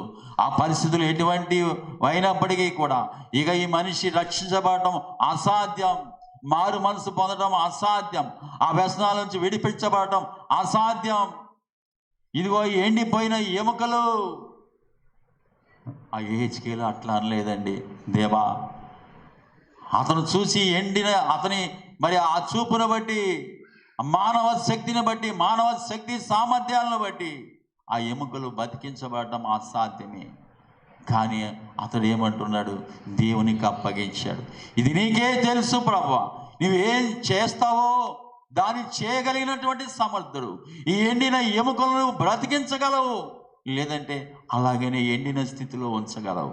ఆ శక్తి సామర్థ్యాలు నీకున్నాయి ప్రభువా అని దేవుని చేతిలో పెట్టినప్పుడు దేవుడు ఒక ప్రవచన వాక్కునిచ్చాడు, ఒక వాగ్దానాన్ని ఇచ్చాడు. సహోదరి సహోదరుడా, మన జీవితాల్లో కూడా దేవుడు వాగ్దానాలు ఇస్తున్నాడు. అబ్రహాము నమ్మాడు. సహోదరి, అబ్రహాము యొక్క విశ్వాసం ఎటువంటిదంటే మరి లేని వాటిని ఉన్నట్టుగా పిలిచే దేవుడని అతడు విశ్వసించాడు. శూన్యంలో సృష్టిని పిలిచినటువంటి దేవుడు తన మరి భార్య శరీరము, శారా శరీరము, గర్భము మొత్తతుల్యమైనప్పటికీ కూడా, అబ్రహాము శరీరము మొత్తతుల్యమైనప్పటికీ కూడా, అబ్రహాము 100 సంవత్సరాల వయసు, శారా 90 సంవత్సరాలు వయసు అయినప్పటికీ కూడా దేవుడు లేని వాటిని ఉన్నట్టుగా పిలుస్తాడు. ఉనికిలో లేని వాటిని ఉన్నట్టుగా పిలుస్తాడు, ఉనికిలోనికి పిలుస్తాడు రమ్మని. సహోదరి సహోదరుడా, శూన్యములో పిలవలేదా? భూరిమి నిరాకారముగా ఆకారముగా ఉన్నప్పుడు కలుగుగాక అంటే కలగలేదా? సహోదరి సహోదరుడా, అట్టి విశ్వాసాన్ని కలిగి ఉన్నాడు. 25 సంవత్సరాలు. సహోదరి సహోదరుడా, వాగ్దానాన్ని కనిపెట్టుకుని ఉన్నట్లుగా మనం చూస్తున్నాం. ఇవన్నీ మొత్తతుల్యమైనప్పటికీ కూడా, అసాధ్యమైనప్పటికీ కూడా వాగ్దానము చేసిన అవిశ్వాసాన్ని బట్టి సందేహించగా, వాగ్దానము చేసిన వాడు వాగ్దానాన్ని నెరవేర్చగలిగిన సమర్థుడని రూఢిగా విశ్వసించాడు. ఇక్కడ ఏహెచ్కేలు కూడా విశ్వాసముతో దేవుని ఆజ్ఞకు లోబడి ఈ ఎండిన ఎముకలకు నేను ప్రకటించేది ఏమిటి అని అనలేదు. విశ్వాసం ఉంచాడు. విశ్వాసముతో ఆ యొక్క వాగ్దానాలను ప్రకటించినట్లుగా మనం చూస్తున్నాం. సహోదరి సహోదరుడా, ఈనాడు మన కుటుంబ పరిస్థితులు ఏమైనప్పటికీ, వ్యాపారము ఉద్యోగము డిలా పడిపోయినప్పటికీ కూడా, కోల్పోయినప్పటికీ కూడా, ఆర్థికంగా చితికిపోయినప్పటికీ కూడా, వివాహాలు కానప్పటికీ, మన పరిస్థితులు ఎటువంటివైనప్పటికీ, ఎండిన ఎముకల వలె మన పరిస్థితులు ఉన్నప్పటికీ కూడా విశ్వాసముతో వాగ్దానాలు ఎత్తి ప్రకటిద్దాం. ఏహెచ్కేలు ఎలాగైతే ప్రకటించాడో వాగ్దానాలు ఎత్తి మనం ప్రకటిద్దాం. వాగ్దానాలు ఎత్తి విశ్వాసముతో వాగ్దానాలను పట్టుకొని మనం ప్రార్థన చేద్దాము. దేవుడు అప్పుడు మన జీవితాల్లో కార్యాలు చేస్తాడు. ఇంగ్లాండ్ దేశంలో ఒక పేద విధవరాలు ఉందండి. ఒక మేయగిరి గారి దగ్గరికి వెళ్ళి అర్జీ పెట్టుకుంది, నేను అనాథ శరణాలయాన్ని నేను కట్టుకోవాలి, నాకు కొంచెం స్థలం ఇవ్వమన్నప్పుడు ఆ మేయర్ గారు ససేమిరా అని అన్నాడు. ఒప్పుకోనంటే ఒప్పుకోనన్నాడు. అసలు లెక్క చేయలేదు. ఈమెను ఎలాగైనా ఇబ్బంది పెట్టాలని చెప్పి ఒక పర్వతములతో నిండినటువంటి ఒక స్థలాన్ని ఆమెకిచ్చి, ఇది ఎలా కట్టుకుంటావో నీవు కట్టుకో, ఇదిగో ఈ పర్వతములతో ఉన్నటువంటి నిండినటువంటి స్థలం ఇదిగో నీకు ఇస్తున్నాను, నీవు అనాథశరణాలయాన్ని కట్టుకొని అని చెప్పి ఆమెకిచ్చాడు. ఆమెకైతే ఒకటే విశ్వాసం, దేవా ఆవగింత విశ్వాసముతో ఈ కొండను ఎత్తి సముద్రంలో పడవేయమంటే అది పడద్రోయబడుతుందని నువ్వు చెప్పావు కదా. ప్రతి దినము కూడా ఆ యొక్క వచనాన్ని తీసుకొని, ఆ వాగ్దానాన్ని తీసుకొని విశ్వాసంతో ఈ కొండలారా మీరు వెళ్ళి సముద్రంలోకి పడండి, మీరు సముద్రంలోకి వెళ్ళి పడండి. కొండలారా కొండల వైపు చూస్తుంది, ఆ సముద్రం వైపు చూస్తుంది. సహోదరి, ఒక దినాన ఒక కాంట్రాక్టర్ వచ్చాడు. ఆ కాంట్రాక్టర్కి ఆ యొక్క నదిలో లేక సముద్రంలోనే ఒక బ్రిడ్జి కట్టేటటువంటి అవకాశం వచ్చింది. అతనికి విస్తారమైన రాయి కావాలి. ఈ విధవరాలి వద్దకు వచ్చి, అమ్మా, నీ స్థలంలో నాకు కావలసిన రాయి ఉన్నది, నాకు కాంట్రాక్ట్ వచ్చింది, నాకు కావలసినటువంటి రాయి, నాకు రాయి కావాలి, ఇగో ఈ కొండలను పగలగొట్టుకొని ఈ రాయిని తీసుకొని పోతా. ఊరికి నేనేం తీసుకొని పోను, నీ దగ్గర ఆ కొండలను పగలగొట్టి ఆ రాయి తీసుకున్నందుకు నీకు కొంత డబ్బులు ఇస్తాను, నీకు కొంత డబ్బులు ఇస్తానని చెప్పి ఆ కొండలంతా కూడా పగలగొట్టడం మొదలుపెట్టాడు. బాంబ్ బ్లాస్టింగ్ చేత అవన్నీ ఆ నదిలో వంతెన కట్టడానికి ఉపయోగించాడు. ఈ పర్వతాలు పగలగొట్టబడినాయి. ఆమెకు ఎదురు డబ్బులు ఇచ్చాడు. ఆమె ఆ డబ్బులతో ఆ యొక్క అనాథ శరణాలయాన్ని కట్టుకుంది. సహోదరి, సహోదరుడా, అది అసాధ్యమైనప్పటికీ కూడా ఇక్కడ యెహెజ్కేలు ఎలాగైతే ప్రవచించాడో, ఎలాగైతే వాగ్దానాలు నమ్మి ప్రకటించాడో, అలా మనము వాగ్దానాలు నమ్మాలి, దేవుని వాక్యాన్ని ప్రకటించాలి. ఎందుకంటే దేవుని మాటలు జీవము కలిగిన మాటలు, శూన్యములో సృష్టిని కలుగజేసే మాటలు. సహోదరి, సహోదరుడా, ఇక్కడ జ్ఞాపకం చేసుకుందాం. యెహెజ్కేలు గ్రంథం మనం 37వ అధ్యాయం మనం గమనించినట్లయితే ఇక్కడ మరి నేను ప్రవచించుచుండగా గడగడమని ధ్వని ఒకటి పుట్టాను, అప్పుడు ఎముకలు ఒకదానితో ఒకటి కలుసుకొనేను, నేను చూచుచుండగా నరములను మాంసమును వాటి మీదకి వచ్చెను, వాటిపైన చర్మము కప్పెను, అయితే వాటిలో జీవాత్మ ఎంత మాత్రము లేకపోయెను. ఈ ఎండిన ఎముకలు ఒకదానికొకటి కలుసుకున్నట్లుగా మనం చూస్తున్నాం. దాని మీద మరి మాంసం వచ్చింది, నరాలు వచ్చినాయి, చర్మం కప్పి వేసింది. సహోదరి, సహోదరుడా, ఎముకలు చల్లా చెదరగా పడి ఉన్నాయండి. ఒకటి కాదు, రెండు కాదు, విస్తారముగా ఉన్నాయి.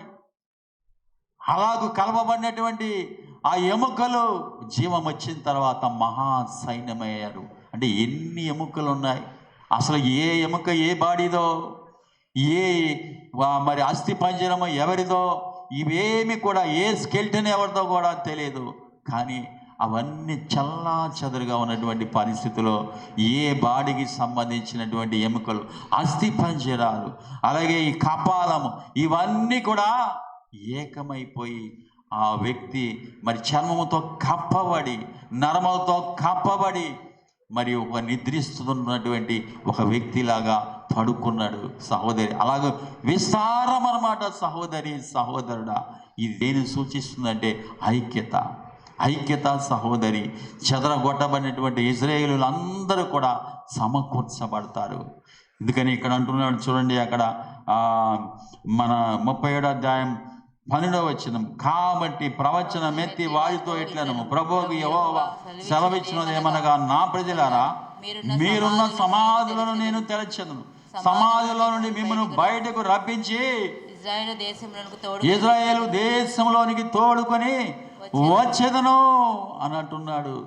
సహోదరి, సహోదరుడా, ఇక్కడ ఇశ్రాయేలుకు దేవుడు వాగ్దానం ఇస్తున్నాడు.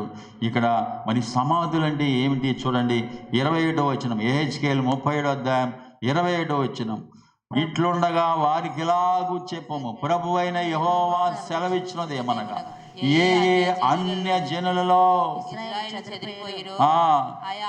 ఆయా అన్య జనుల నుండి వారిని రక్షించి వారు ఎచ్చటెచ్చట ఉన్నారో అచ్చట నుండి వారిని సమకూర్చి వారి స్వదేశంలోనికి తోడుకొని వస్తానంటున్నాడు.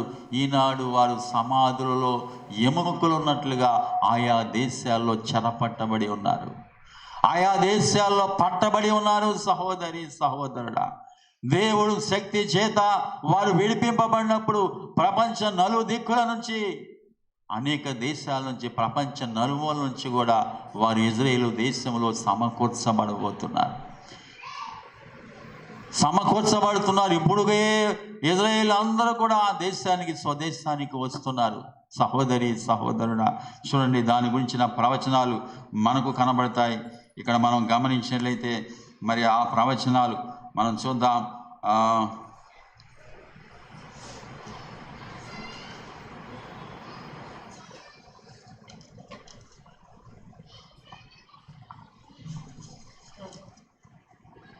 యెహెజ్కేలు 39:29 చూడండి.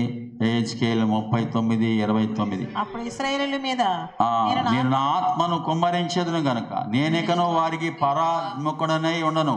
ఇదే ప్రభువు యెహోవా వాక్కు. అలాగే జకర్యా 12:9 చూడండి. సమకూర్చడం గురించి 43వ అధ్యాయం, యెషయా 43:5-6 వచనాలు. యెషయా 43:5-6. తూర్పు నుండి సంతానము తెప్పించదను, పడబడి నుండి నిన్ను సమకూర్చి రప్పించదను, అప్పగింపమని ఉత్తర దిక్కునకు ఆజ్ఞ ఇచ్చేదను, బిగబట్ట వద్దని దక్షిణ దిక్కును ఆజ్ఞ ఇచ్చేదను. దూరం నుండి నా కుమారులను, భూదిగంతం నుండి నా కుమార్తెలను తెప్పించుము. నా మహిమ నిమిత్తము ఇక్కడ నలు దిక్కుల నుంచి వారిని సమకూర్చి రప్పిస్తానంటున్నాడు దేవాది దేవుడు. సహోదరి సహోదరుడా, అలాగే ఒక్క దినమే వారు రక్షించబడతారు. ఇప్పుడు సమకూర్చబడుతున్నారు. రేపు యేసుక్రీస్తు ప్రభువారు ఒలీవల కొండ మీదకి వచ్చినప్పుడు ఆయన 2వ రాకడలో ఆయన చూసి రొమ్ము కొట్టుకుంటారట. సహోదరి సహోదరుడా, మత్తయి సువార్త 24వ అధ్యాయంలో చూస్తాం. అలాగే ప్రకటన గ్రంథము 1వ అధ్యాయం, ప్రకటన గ్రంథం 1వ అధ్యాయం 7వ వచనం, ఇదిగో ఆయన మేఘారుడై వస్తున్నాడు, ప్రతి నేత్రము ఆయన చూచును, ఆయన పొడిచిన వారు చూచెదరు, భూజనులందరూ ఆయన చూచి రొమ్ము కొట్టుందరు. రొమ్ము కొట్టు పొడిచిన వారు ఎవరండి? పొడిచిన వారు యేసుక్రీస్తు ప్రభువారిని కల్వరి శిలువలో మరి పొడిచిన వారు. మనం గమనించినట్లయితే ఇజ్రాయేలు జనాంగం వారిని మరి ఆయనను మరి హత్య చేశారు. సహోదరి సిలువ వేశారు. చూడండి, జకర్యా గ్రంథము 12వ అధ్యాయం, జకర్యా గ్రంథము 12వ అధ్యాయం 9వ వచనం. దావీదు యెరూషలేము మీదకి వచ్చి అన్యజనులందరినీ నేను నశింపచేయపోలేదను. దావీదు సంతతి వారి మీదను, యెరూషలేము నివాసుల మీదను కరుణందించు ఆత్మను, విజ్ఞాపన చేయ ఆత్మను నేను కుమ్మరింపగా వారు తాము పొడిచిన నా మీద దృష్టించి, ఒకడు తన ఏక కుమారుని విషయమై దుఃఖించినట్లు, తన జ్యేష్ఠపుత్రుని విషయమై ఒకడు ప్రలాపించినట్లు అతని విషయమై దుఃఖించుచు ప్రలాపింతురు. అవును, ఆ కాలమున అనుజనులందరినీ నశింపజేస్తారు. వారందరూ కూడా సమకూర్చబడతారు. సమకూర్చబడిన తర్వాత జరిగే విషయాన్ని ఇక్కడ ప్రస్తావిస్తున్నాడు. దేవుడు తన పరిశుద్ధాత్మను వారి మీద కుమ్మరిస్తాడు. కరుణనందించు ఆత్మను, విజ్ఞాపన చేయును ఆత్మను వారి మీద కుమ్మరింపగా వారు తాము పొడిచిన నా మీద దృష్టి ఉంచి, ఒక్కడు తన ఏక కుమారుని విషయమై దుఃఖించినట్లు, తన జ్యేష్ఠపుత్రుని విషయమై ఒకడు ప్రలాపించినట్లు అతని విషయమై దుఃఖించుచు ప్రలాపింతురని ఆయన మాట్లాడుతున్నాడు. ఆ దినములో వారు పశ్చాత్తాపపడి మరి వారు ఒక్క దినానే వారు రక్షించబడతారని దేవుని వాక్యము హెచ్చరిస్తుంది. సహోదరి సహోదరుడా, మరి అదే ఈ ప్రవచనం ఇక్కడ అదే అంటాడు కదా. 13వ వచనం, హెచ్కేలు 37:13, నా ప్రజలారా, నేను సమాధులను తెరచి సమాధుల్లోనున్న మిమ్మల్ని బయటికి రప్పించగా నేను యెహోవానై ఉన్నానని మీరు తెలుసుకొందురు. మీరు బ్రతుకున్నట్లు నా ఆత్మను మీలో ఉంచి మీ దేశంలో మిమ్మల్ని నివసింపజేసేదను. యెహోవానగు నేను మాట ఇచ్చి దాన్ని నెరవేర్చునని మీరు తెలుసుకొందురు. ఇదే యెహోవా వాక్కు. ఇప్పుడు అందరూ వారు సమకూర్చబడుతున్నారు. ఈ ఎముకలు ఎలాగైతే కలుసుకున్నాయో, ప్రపంచం నలుమూల చెదిరిపోయినటువంటి ఎముకలు సమకూర్చబడబోతున్నాయి. సహోదరి సహోదరుడా, ఇక్కడ మనం జ్ఞాపకం చేసుకోవాలి. ఇక్కడ యెహెజ్కేలు ప్రవచించినప్పుడు, దేవుని వర్తమానాన్ని ప్రకటించినప్పుడు ఆ ఎముకలన్నీ కలుసుకున్నట్లుగా మనం చూస్తున్నాం. అలాగే మన కుటుంబాల్లో కూడా చెదిరిపోయినవారు, తప్పిపోయినవారు, సంఘంలోంచి చెదిరిపోయినవారు, తప్పిపోయినవారు, వీరందరినీ కూడా దేవుడు సమకూర్చబోతున్నాడు. సహోదరి ఐక్యపరచబోతున్నాడు. దేవుని మాటలో అటువంటి శక్తి ఉన్నది, సామర్థ్యం ఉన్నది. ఇక మన ఆశ మరి అడి ఆశ అయింది, మన ఆశ విఫలమైపోయింది, మేము నాశనం అయిపోతామని అనుకుంటున్నావేమో సహోదరి సహోదరుడా. అనేక కుటుంబాల్లో అటువంటి పరిస్థితులు కనబడుతున్నాయి. సహోదరి సహోదరుడా, తల్లిదండ్రులకు అవిధేయులైనటువంటి బిడ్డలు, చెదిరిపోయినటువంటి బిడ్డలు, మాట విననటువంటి బిడ్డలు, వారందరినీ ఐక్యపరచబోతున్నాడు ఆయన. సహోదరి సహోదరుడా, ఇక్కడ జ్ఞాపకం చేసుకుందాం. ఈ విషయాన్ని మనం గమనించినట్లయితే ఇక్కడ మరి ఎండిన ఎముకలతో దేవుడు ప్రవచించినట్లుగా అవన్నీ కూడా చూడండి. 9వ వచనం, ఎముకలు ఒకదానితో ఒకటి కలుసుకొని నేను చూచుచుండగా నరములను మాంసమును వాటి మీదకి వచ్చెను, వాటిపైన చర్మము కప్పెను, అయితే వాటిలో జీవాత్మ ఎంత మాత్రము లేకపోయిను. అప్పుడు ఆయన నరపుత్రుడా, జీవాత్మ వచ్చినట్లు ప్రవచించి ఇట్లనము, ప్రభువు యెహోవా సెలవిచ్చినదేమనగా, జీవాత్మ నలుదిక్కుల నుండి వచ్చి హతులైన వీరు బ్రతుకున్నట్లు వారి మీద ఊపిరి విడువము. ఇక అన్నీ ఉన్నాయండి. వారు నిద్రించుచున్న సైనికుల వలె ఆ లోయలో పడి ఉన్నారు. వారికి ఇంక కొదవ ఏమిటంటే వారిలో మరి ప్రాణం లేదు, జీవము లేదు. సహోదరి సహోదరుడా, నేల మంటితో నరు నిర్మించాడు. నేల మంటితో మరి నరు నిర్మించి వాని నాసికారంధ్రాల్లో జీవవాయువును ఊదగా నరుడు జీవాత్మ ఆయను. ఆదాము ఫిజికల్గా మరి రూపమంతా వచ్చేసింది, మా శరీరం అంతా కూడా అమర్చబడింది. ఇంకా లేనిది ఏమిటాయా అంటే జీవము లేదు, జీవము లేదు.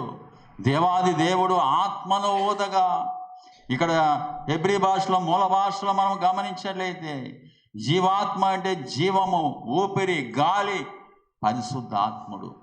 సహోదరి సహోదరుడా, ఇక్కడ మనం గమనించినట్లయితే దేవుని వద్ద నుంచి పరిశుద్ధాత్ముడు, జీవాత్మ ఆ యొక్క మరి వాటన్నిటిలో కూడా అలాగ పడి ఉన్నటువంటి ఆ యొక్క కళేబరాల్లో అంటే వారు మరి చర్మము ఇవన్నీ అమర్చబడిన తర్వాత వారి శరీరంలోనికి వచ్చినప్పుడు వారందరూ బ్రతికి మహా సైన్యమై నిలిచినట్లుగా మనం చూస్తున్నాము. లెక్కింప సజీవులై వారు సజీవులై లేచి లెక్కింప శక్యము గాని మహా సైన్యమై నిలిచిరి. సహోదరి సహోదరుడా, చూద్దాం. ఇక్కడ మనం గమనించట్లేదు, మహా సైన్యమై నిలిచారు. ఒక పారోడే యోధులలాగా మహా సైన్యమై నిలిచారు. మనము కూడా ఈ ఆత్మీయ పోరాటంలో సైనికులుగా ఉన్నాం. సహోదరి సహోదరుడా, పోరాటంలో ఉన్నాం. క్రీస్తు యేసు యొక్క మంచి సైనికుని వలె శ్రమ పడమని అంటున్నాడు, శ్రమ పడమని అంటున్నాడు. సహోదరి సహోదరుడా, ఎప్పుడైతే ఆ మాట ప్రవచించాడో, ఆ మాట ప్రకటించాడో, దేవుని మాట ప్రకారం వారందరూ మహా సైన్యమై నిలిచారు.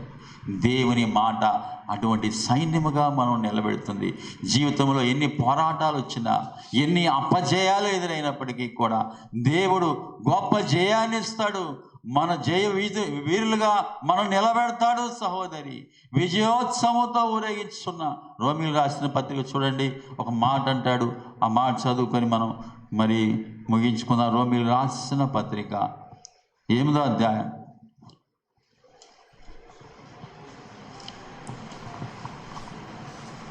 క్రీస్తు ప్రేమ నుంచి మనను దేవుడే మన పక్షం ఉండగా మనకు విరోధి ఎవడు?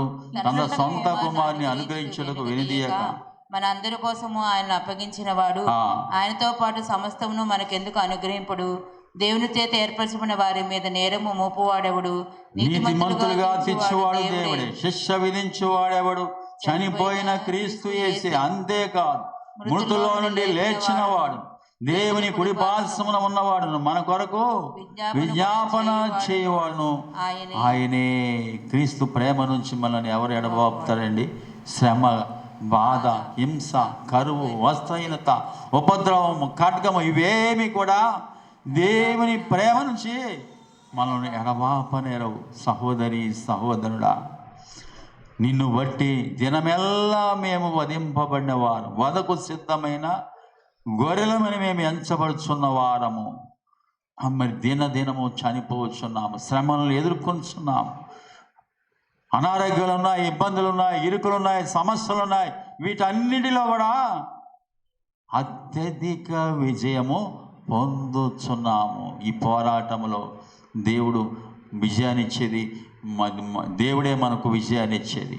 మహా సైన్యముగా, గొప్ప సైన్యముగా, ఒక పోరాట యోధుడుగా, ఒక సైనికుడిగా మనం నిలబెట్టేది దేవుడే, దేవుని వాక్యమే సహోదరి. దేవుని వాక్యం అనే ఖడ్గాన్ని మనం పట్టుకోవాలి. ఇక్కడ మనం గమనించినట్లయితే మహా సైన్యముగా నిలబడినట్లుగా మనం చూస్తున్నాం. మరి బాహ్య పరిస్థితులను చూసి భయపడవద్దు. ఇదిగో ఇజ్రాయేలును అనుకున్నట్లుగా నిరాశలోనికి వెళ్ళిపోయినట్లుగా మన ఆశ విఫలమైపోయింది, మనం నాశనం అయిపోతాం. ఇక నాశనం అయిపోయాం, ఇక ఆశలు లేవు, ఇక ఆశలు లేవు. మన పరిస్థితి ఇదే, మన కుటుంబ పరిస్థితి ఇదే, వ్యాపార పరిస్థితి ఇదే, ఉద్యోగ పరిస్థితి ఇదే, వివాహ జీవితం ఇంతే అని అనుకుంటున్నావేమో సహోదరి. దేవుడు ఇదేదానా మరి యెహెజ్కేలుకు ఎలాగైతే వాగ్దానాన్ని విడుదల చేశాడో, మరి యెహెజ్కేలుకు ఎలాగైతే ఆజ్ఞాపించాడో, ఆజ్ఞాపించినప్పుడు ఆ వాగ్దానాన్ని విశ్వసించి ప్రకటించినప్పుడు గొప్ప కార్యాన్ని చూడగలిగాడు.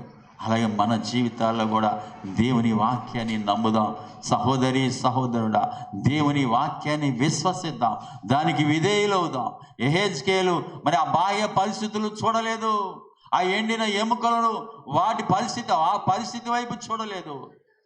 దేవుడు ఏదైనా చేయగలడని దేవుడు చెప్పినట్లుగా దేవుని మరి హస్తము తోడుగా ఉంటూ, దేవుని హస్తము నడిపించిన కొలది ఆత్మవశుడై పరిశుద్ధాత్మ స్వాధీనములో ఉండి పరిశుద్ధాత్మ నడిపిస్తున్నట్లుగా నడిచాడు. అది ఎండిన ఎముకలలో అయినా, ఎవరు సంచరించలేనటువంటి పరిస్థితి అయినా ఆ పరిశుద్ధుల మధ్యకు వెళ్ళినట్లుగా యెహెజ్కేలు మనము కూడా దేవుడు ఎక్కడికి పంపిస్తే అక్కడికి వెళ్ళాలి. ఆ పరిస్థితులు ఎటువంటివి అయినప్పటికీ కూడా, ఆ కుటుంబాలు బాగుపడే పరిస్థితులు లేనప్పటికీ, వారు భయంకరమైన పాపంలో ఉన్నప్పటికీ, భయంకరమైన వ్యసనాల్లో ఉన్నప్పటికీ కూడా, ఎటువంటి పరిస్థితి అయినప్పటికీ కూడా దేవుడు మాట ఇస్తే తప్పకుండా జరిగిస్తాడు. శూన్యంలో సృష్టిని కలగజేసిన దేవుడు, లేని వాటిని ఉన్నట్టుగా పిలిచే దేవుడు. సహోదరి, అపోస్తలుడైన పౌలు మనం చూస్తే ఏం చేశాడండి? మరి సంఘాన్ని హింసించడమే తనకు జీవనాధారం అనుకున్నాడు. అననీయ భయపడ్డాడు, నేనేంటి వెళ్ళి ప్రార్థన చేసేది? ఇదిగో ఇతడే కదా సంఘాన్ని హింసించింది, ఇతడే కదా విశ్వాసంలో హతమార్చింది, వీరికి ప్రార్థన చేయటం ఏంటి, నీ మాటలు చెప్పడం ఏమిటి అని సందేహించలేదు, భయపడ్డాడు. కానీ దేవుడు చెప్పినట్లు చేసినప్పుడు గొప్ప అద్భుతం అండి. ఆ సంఘాన్ని హింసించడమే, వారిని హతమార్చడమే తనకు జీవనాధారమని ఎంచుకున్నటువంటి అపోస్తలుడైన పౌలు బ్రతుకుట క్రీస్తే, చావైతే లాభం. ఒకప్పుడు సంఘాన్ని హింసించడమే, సంఘాన్ని హతమార్చడమే తనకు జీవనాధారం, జీవిత లక్ష్యం అనుకున్నటువంటి అపోస్తలుడైన పౌలు చివరికి ఏమన్నాడంటే, నేను బ్రతుకుట క్రీస్తే, చావైతే లాభం. చావైతే లాభం. నేను బ్రతకవలసి వస్తే మీకోసమే నేను బ్రతకాలి, సంఘాల కోసమే బ్రతకాలి. ఫిలిప్పీయులకు రాసిన పత్రిక చూడండి, ఫిలిప్పీయులకు రాసిన పత్రిక 1వ అధ్యాయం 19వ మరియు నేను ఏ విషయంలో సిగ్గుపడక ఎప్పటి వలన ఇప్పుడును పూర్ణ ధైర్యంతో బోధించడం, నా బ్రతుకు మూలముగానైనా సరే, చావు మూలముగానైనా సరే, క్రీస్తు నా శరీరమందు ఘనపరచబడినని నేను మిగులు అపేక్షించుతూ నిరీక్షించున్న ప్రకారము మీ ప్రార్థన వలన యేసుక్రీస్తు. ఇక్కడ ఏమంటాడంటే, అయినను శరీరముతో నేను జీవించుటయే నాకున్న పనికి ఫలసాధనమైన ఎడల నేనేమి కోరుకుందునో నాకు తోచదు. ఈ రెండింటి మధ్య నేను వెళ్ళిపోయి క్రీస్తుతో కూడా ఉండవలే ఆశ నాకున్నది, అది నాకు మరీ మేలు. అయినను నేను శరీరమందు నిలిచినుట మిమ్మును బట్టి మరి అవసరమైనది. ఈ సంఖ్యలలో, ఈ చెరసాలలో, ఈ బొండలతో బిగించబడి ఈ సైనికుల మధ్య నేను ఉండటం మిమ్మల్ని బట్టి అవసరమైనది.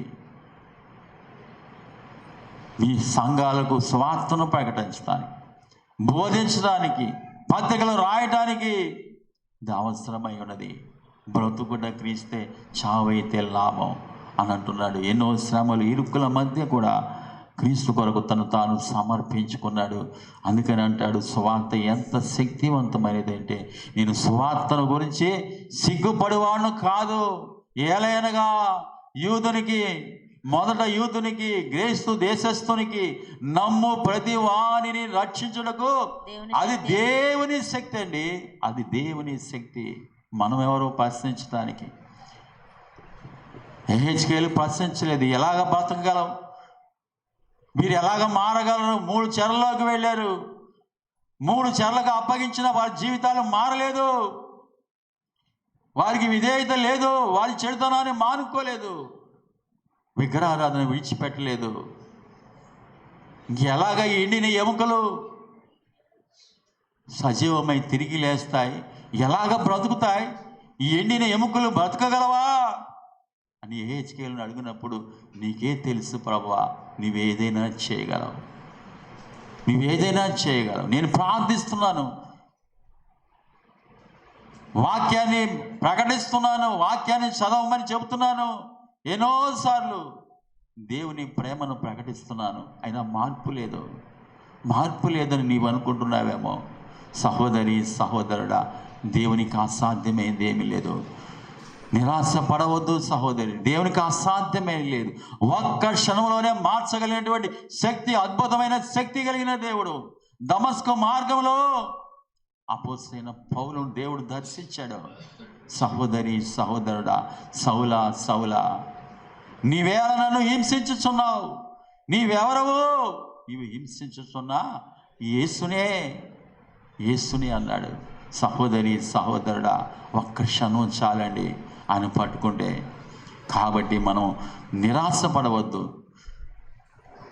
నిరాశపడవద్దు సహోదరి, కృంగిపోవద్దు. మన ఆశలను చిగురింపజేసే దేవుడు ఆయన. లేవనెత్తే దేవుడు. ఎండిన ఎముకలను సైతం లేవనెత్తి వారిని మరి రక్షించే దేవుడు ఆయన. సజీవులుగా నిలబెట్టే దేవుడు, మహాసైన్యముగా నిలబెట్టే దేవుడు కనుక దేవుని సన్నిధిలో మనం మొరపెడదాం. దేవునికి అసాధ్యమైంది ఏమీ లేదు. జ్ఞాపకం చేసుకుందాం. దేవుడి వాక్యమును ఆశీర్వదించి దీవించునుగాక. ఆమేన్, ఆమేన్, ఆమేన్. ప్రేమగల పరలోకపు తండ్రి, సర్వకృపానిధి అయిన యేసు ప్రభువా, మహాగణుడా, మహోన్నతుడా, పరిశుద్ధుడా, జీవాధిపతి, నీకు వందనాలున్నాయినా. అయ్యా యెహెజ్కేలును ప్రభా, అయ్యా మీ హస్తాన్ని చాపినైనా తండ్రి, మీ హస్తము చేతనైనా, మీ చాచిన హస్తము చేత, మీ శక్తి బలము చేత ప్రభా, ఆత్మ వశుడై ఆత్మ స్వాధీనములో ప్రభా ఎండిన లోయలోకి నడిపించబడ్డాడు. అయ్యా నీకు వందనాలు ప్రభా. ఎండిన ఎముకలు లోయలో సంచరిస్తుండగా, ఇటు అటు సంచరిస్తుండగా, వాటి మధ్యకు నువ్వు నడిపించినప్పుడు ఇటు అటు నడిపించుచుండగా ప్రభా మీరు ప్రశ్నిస్తున్నారు, ఎండిన ఎముకలు బ్రతుకగలవా, ఎండిన ఎముకలు బ్రతుకగలవా అని ప్రశ్నిస్తున్నారు. అయ్యా మేము కూడా నాయనా తండ్రి, అయ్యా ప్రభా పరిశీలించవలసిన వారమై ఉన్నాం. మా మీద భారం ఉన్నది ప్రభా, బాధ్యత ఉన్నది ప్రభా. మీ ఆత్మ మమ్మల్ని నడిపిస్తున్నప్పుడు వారి మధ్యకు వెళ్ళినైనా తండ్రి వారికి నీ వర్తమానం ప్రకటించాలి. యెహెజ్కేలును ప్రకటించమన్నట్లుగా అయ్యా మేము ప్రకటించవలసి ఉన్నది, మేము ప్రార్థించవలసి ఉన్నది ప్రభా. ఈ ఎండిన ఎముకలు బ్రతకగలవా అని సందేహముతో, సంశయముతో ప్రభా, నిరాశతో, నిస్సులతో కుంగిపోక, ఆశలను అడియాశలు చేసుకొనక ప్రభా, నీకు వందనాలు. ఎండిన ఎముకలను సైతం నీవు బలిగించగలిగిన దేవుడు అని, శూన్యంలో సృష్టిని సృష్టించగలిగిన దేవుడు ప్రభా, నీకు వందనాలు. లేని వాటిని ఉన్నట్టుగా పిలుచు దేవుడు అని ప్రభా మేము గుర్తెరిగినైనా తండ్రి, విశ్వాసముతో ప్రభా నీ పనికినైనా, నీ ఆజ్ఞలకు, నీ మాటలకు లోబడడానికి సహాయం చేయండి అయ్యా. నీవు నమ్మిన ఎడలా అయ్యా దేవుని మహిమను చూచదు అన్నారు. నీవు నమ్మిన ఎడల దేవుని మహిమను చూస్తావన్నారు. లాజరు బయటికి రా అన్నారు ప్రభా. రా బాబా రా, నీకు వందనాలు. నాయనా తండ్రి నీకు వందనాలు. బయటికి వచ్చాడు ప్రభా. నీకు వందకాలు తెంపివేసే దేవుడు ప్రభా. సంఖ్యలను అయ్యా విడదీసే దేవుడు ప్రభా. నీకు వందనాలు, వందనాలు. నీ మాట విడుదల చేయండి ప్రభా. నీకు వందనాలు. నీ మాట విడుదల చేయండి ప్రభా. బంధకాలను తెంచి వేయండి ప్రభా. నీకు వందనాలు వందనాలు ప్రార్థిస్తున్నాం. సహాయం దయచేయండి, కృప చూపించండి ప్రభువా. ప్రవచనమెత్తి ప్రకటించమన్నారు నాయన, ప్రవచనమెత్తి ప్రకటించమన్నారు. హెజ్కేలు ప్రభువా నీ ఆజ్ఞకు లోబడి వాగ్దానాలు నమ్మి ప్రభువా ప్రకటించాడు ప్రభువా. ఓ గడగడమను శబ్దము పుట్టింది నాయన, ఎముకలు ఒకదానికొకటి అదుక్కున్నాయి ప్రభువా. చర్మం వచ్చింది నాయన, మాంసం వచ్చింది, నరాలు వచ్చినాయి, చర్మము వాటిని కప్పివేసింది ప్రభా. ఓ నీకు వందనాలు. జీవాత్మను పంపారు ప్రభా. ఓ వారందరూ మహా సైన్యమై నిలిచారు ప్రభా.